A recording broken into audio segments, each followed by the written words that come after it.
Olá! Neste vídeo estaremos lidando com o que nós denominamos de cláusulas ou frases dependentes ou subordinadas. Tudo bem? Vamos lá. Uma oração dependente ou subordinada fornece informações adicionais à frase principal e, portanto, não pode ficar sozinha com uma frase separada. Vejamos então este exemplo. When she comes back home after a long day at work, she likes to take a bath.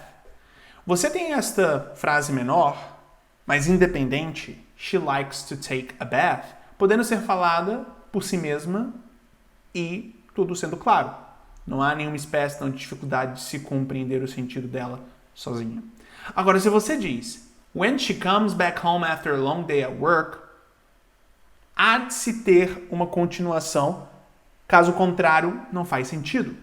Portanto, é necessário nós interpretarmos que o que aqui está em negrito é uma oração dependente. Dependente do quê? Dependente do she likes to take a bath. E perceba que aqui tamanho é documento, ou seja, você tem a frase dependente sendo, neste exemplo, maior do que a independente. Mas ainda assim, ela é dependente. Então, when she comes back home after a long day at work, quando ela volta para casa depois de um longo dia no trabalho, she likes to take a bath. Ela gosta de tomar um banho. Perfeito. Ela gosta de tomar um banho, é a independente. E quando ela volta para casa depois de um longo dia no trabalho, é a dependente. Tudo bem? As cláusulas dependentes podem ser divididas nas seguintes categorias. Uma oração substantiva é uma oração dependente que atua como substantivo. Portanto, pode ser um sujeito, um objeto ou um objeto de uma preposição na frase. O mais importante é que, de fato, ela atua como um substantivo. Ela, ao mesmo tempo em que é dependente, é o substantivo da sentença. Então, vejamos. Whoever comes first wins.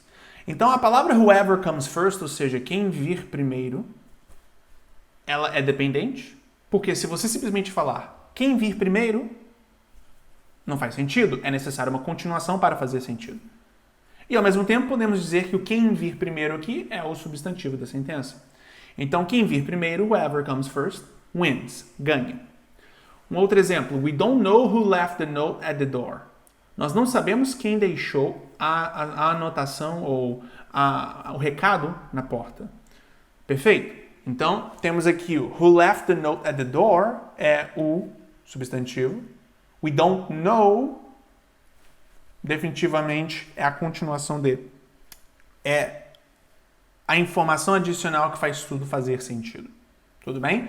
Caso nós simplesmente dissermos who left the note at the door, não faria sentido. Era necessário termos antes o que é independente, que no caso é o we don't know. Tudo bem? Ou seja, uma oração substantiva é uma oração que depende e que atua como substantivo. E ela pode ser, portanto, um sujeito, um objeto de uma preposição na frase. Tudo bem? Excelente. Um outro tipo de cláusula dependente é a cláusula de adjetivo. E ela é dependente e modifica substantivos ou pronomes fornecendo afirmações adicionais. Como qualquer outro adjetivo, caracterizando, portanto, ao que ela se refere. Então, a woman who can dance well will become my wife. Ou seja, uma mulher que pode dançar bem irá se tornar a minha esposa.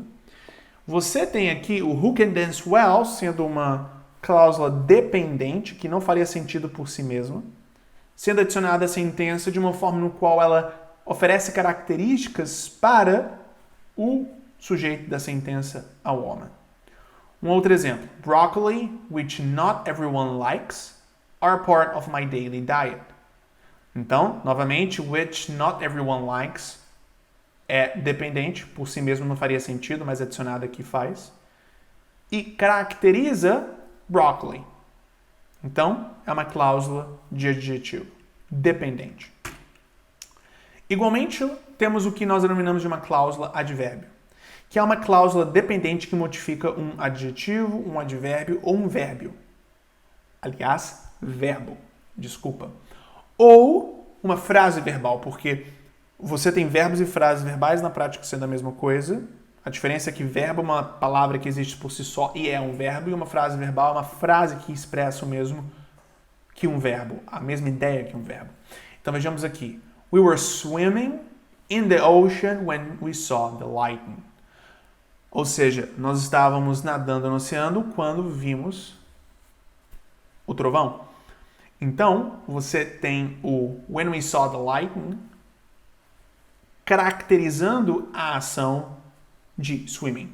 You were swimming in the ocean. O outro exemplo, let's eat dinner before the food gets cold. Então, você tem aqui o before the food gets cold, caracterizando a ação let's eat dinner, sendo, portanto, uma cláusula advérbio. E isto que é, antes de tudo, um advérbio. Um adjetivo descreve, oferece características para sujeitos ou substantivos. Um advérbio oferece características para ações. Tudo bem? Excelente. Tendo isso em vista, nós temos aqui o que nós denominamos de orações dependentes. Obrigado.